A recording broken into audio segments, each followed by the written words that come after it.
সর্বশেষ যে সমীক্ষা হয়েছে মার্চ মাসের মাঝামাঝি, সেখানে বিজেপিকে বলছে তারা ন্যূনতম 135 থেকে 40 এবং সর্বোচ্চ 165 থেকে 70। তো তৃণমূল কোনো অবস্থাতেই 154 ক্রস করবে না। 154 পেলেও বিজেপি 130টা পাবে, তখন তৃণমূল সরকার গঠন করতে পারবে বলে আমার তো মনে হয় না। ভবানীপুরে দিদিমণি চ্যালেঞ্জের মুখে পড়বেন, এই কথাটুকু আমি বলতে পারি। ভীষণ রকম চ্যালেঞ্জের মুখে পড়বেন। সে হুমায়ুন তো একটা বড় দাগ কাটবে। যারা হুমায়ুনকে আন্ডার এস্টিমেট করছে, আমি কিন্তু আন্ডার এস্টিমেট করছি না হুমায়ুনকে। অন্তত মুর্শিদাবাদ, মালদা কনজারভেটিভ এস্টিমেটে হুমায়ুন কিন্তু ভালো ফল করবে। অন্তত তৃণমূলের যাত্রা ও ভঙ্গ করবে। আইএসএফ, সিপিএম, অন্যদিকে মিম আর হুমায়ুনের পার্টির জোট, এটা বাংলার মুসলিমদের কাছে একটা বিকল্প এনে দিতেও পারে।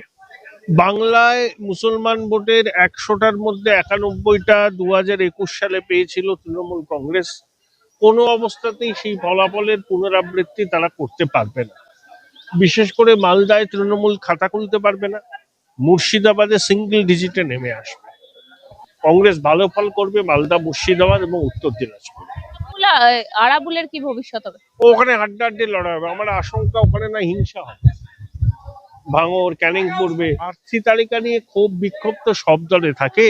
প্রার্থী তালিকাটা আসল কথা নয়, ভোটটা হবে সিম্বলে। হ্যাঁ মমতা, না মমতায় ভোট।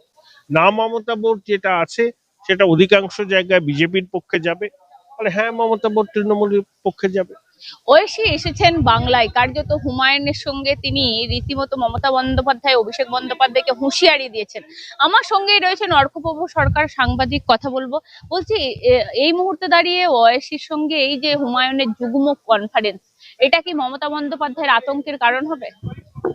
দেখো, আসাউদ্দিন ওয়েসি সম্পর্কে অনেকে অনেক রকম কথা বলেন। আমার ব্যক্তিগত মূল্যায়ন আসাউদ্দিন ওয়েসি সম্পর্কে খুব উচ্চ।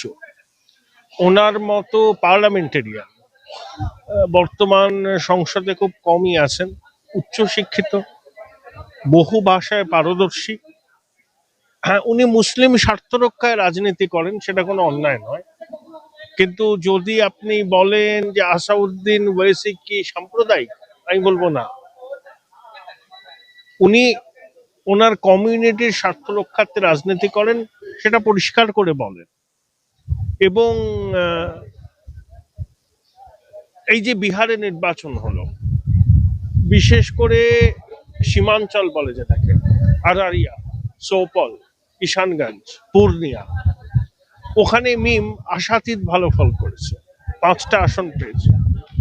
এই যে মহাগঠবন্ধন বিহারে নির্বাচনে লড়লো, তারা বলল মিম হচ্ছে বিজেপির বি টিম, কিন্তু সেখানকার মানুষ কিন্তু এই ধারণাটাকে নস্যাৎ করে দিল।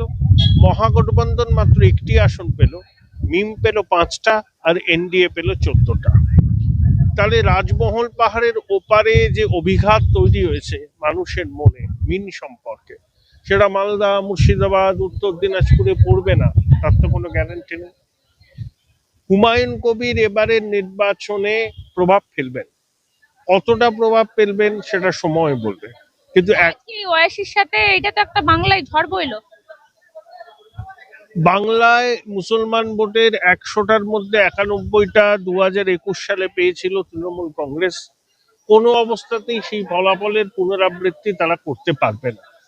বিশেষ করে মালদায় তৃণমূল খাতা খুলতে পারবে না, মুর্শিদাবাদে সিঙ্গেল ডিজিটে নেমে আসবে, উত্তর দিনাজপুরেও তৃণমূলের ফল ভালো হবে না। সেখানে একদিকে কংগ্রেস, আইএসএফ, সিপিএম, অন্যদিকে মিম আর হুমায়ুনের পার্টির জোট, এটা বাংলার মুসলিমদের কাছে একটা বিকল্প এনে দিতেও পারে। তবে নির্বাচন এখন অনেকটা দেরি আছে। মানুষ শেষ মুহূর্তে তো সিদ্ধান্ত নেয়।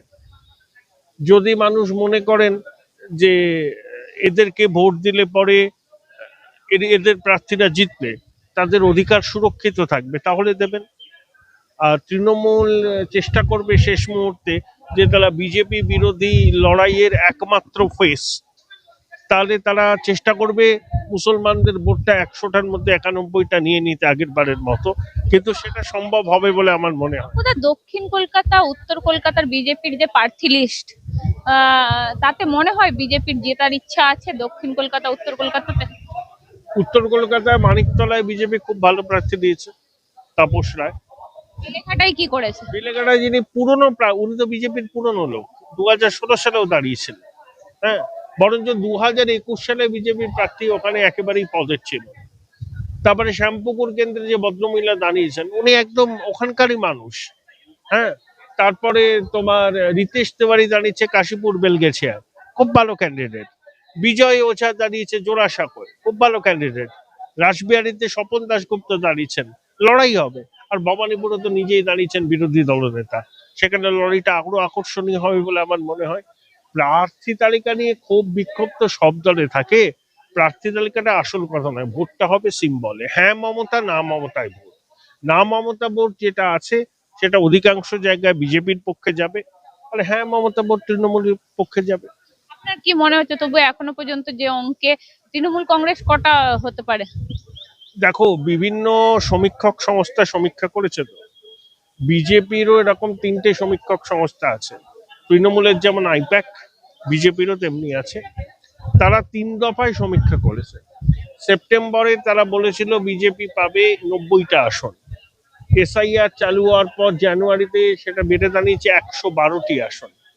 সর্বশেষ যে সমীক্ষা হয়েছে মার্চ মাসের মাঝামাঝি, সেখানে বিজেপিকে বলছে তারা ন্যূনতম 135 থেকে 40 এবং সর্বোচ্চ 165 থেকে 70।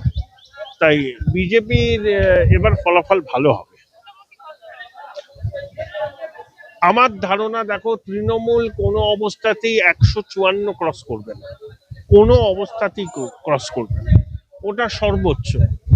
154 পেলেও বিজেপি 130টা পাবে, তখন তৃণমূল সরকার গঠন করতে পারবে বলে আমার তো মনে হয় না। আর তৃণমূল যদি আরো খারাপ ফল করে তাহলে আরো খারাপ হবে, বিজেপির ফল ভালো হবে। বিজেপি তো এখনো পর্যন্ত লিস্টে দিতে পারলো না। হ্যাঁ, ও দিয়ে দেবে ওখানে, ওই সিটগুলো একদম কেন্দ্রীয় নেতৃত্ব দেখছেন। কৃষ্ণনগর উত্তরের মতো একদম ওগুলো বিজেপি জিতবেই। ওখানে ডক্টর অশোক লাহিড়ী দাঁড়াবেন না সঞ্জীব সান্যাল দাঁড়াবেন, এইসব বিষয় নিয়ে আছে। জগদীশ সরকারের নামও চর্চায় আছে। সব আসনে প্রার্থী ঘোষণা হয়ে যাবে। কি আর প্রার্থী দেবে না? এখনো নির্বাচনের হাওয়াটা ওঠেনি। হ্যাঁ, কংগ্রেস এগুলো দেরি করে। কংগ্রেস সর্বভারতীয় দল তো, ওদের এই চিরকালই ল্যাকাডিজিক্যাল অ্যাটিটিউড অনেক দেরিতে দেয়। ভোটটা হবে সিম্বলে হবে। কংগ্রেস ভালো ফল করবে মালদা, মুর্শিদাবাদ এবং উত্তর দিনাজপুর। অধীর রঞ্জন চৌধুরী হ্যাঁ, উনি তো দাঁড়াচ্ছেন। জবরদস্ত লড়াই হবে বহরমপুর কেন্দ্রে, জবরদস্ত লড়াই হবে। অর্কদা, এই মুহূর্তে দাঁড়িয়ে মোটামুটি যা হাওয়া, মমতা বন্দ্যোপাধ্যায় বলছেন যে 1 ভোট হলেও জিতবো, তারপর বলছেন 60,000 ভোটে জিতবো। অভিষেক বন্দ্যোপাধ্যায় বলছেন টালির চালটা প্রচার করো, মমতা বন্দ্যোপাধ্যায় লাইফস্টাইল। কে জিতবে কে জিতবে না সেটা তো জনদেবতা ঠিক করবে। জনদেবতার আশীর্বাদেই ফলাফল নির্ধারিত হবে। হ্যাঁ, ভবানীপুরে দিদিমণি চ্যালেঞ্জের মুখে পড়বেন, এই কথাটুকু আমি বলতে পারি। ভীষণ রকম চ্যালেঞ্জের মুখে পড়বেন। একে এসআইআর এ ওনার 47,000 নাম বাদ গেছে, 1,59,000 ভোট আছে এখন, 14,000 অ্যাডজুডিকেশনে আছে। শেষ পর্যন্ত ছবিটা কি দাঁড়াবে এটা আমি এই মুহূর্তে বলতে পারছি না। আরাবুলের কি ভবিষ্যৎ হবে? ওখানে হাড্ডাহাড্ডি লড়াই হবে। আমার আশঙ্কা ওখানে না হিংসা হবে। ভাঙর, ক্যানিং পূর্বে শওকত দিদিমণি বলেছিল না, এই শওকত তুই তো বোম বাঁধিস। হ্যাঁ, শওকত নৌসাদ লড়াই, ওদিকে আরাবুলের সঙ্গে লড়াই, এটা মানে কাটে কাটা শওকত চিত্তাকর্ষক লড়াই হবে। আমার আশঙ্কা হিংসা না হয়, কারণ ভাঙর, ক্যানিং পূর্ব এইসব জায়গা হিংসার জন্য কিন্তু বিখ্যাত, রাজনৈতিক হিংসা। আমাদের বক্তব্য, মানুষ উৎসবের মেজাজে ভোট দিক, কোনো মায়ের কোল যেন খালি না হয় সেটাকে এনশিওর করতে হবে নির্বাচন কমিশন। বন্দ্যোপাধ্যায় এবারে সংখ্যালঘু ভোটে রীতিমতো ছাপ পড়বে মনে হচ্ছে। আমার তো মনে পড়ছে হুমায়ুন তো একটা বড় দাগ কাটবে। যারা হুমায়ুনকে আন্ডার এস্টিমেট করছে, আমি কিন্তু আন্ডার এস্টিমেট করছি না হুমায়ুনকে। অন্তত মুর্শিদাবাদ, মালদা কনজারভেটিভ এস্টিমেটে হুমায়ুন কিন্তু ভালো ফল করবে, অন্তত তৃণমূলের যাত্রা ও ভঙ্গ করবে।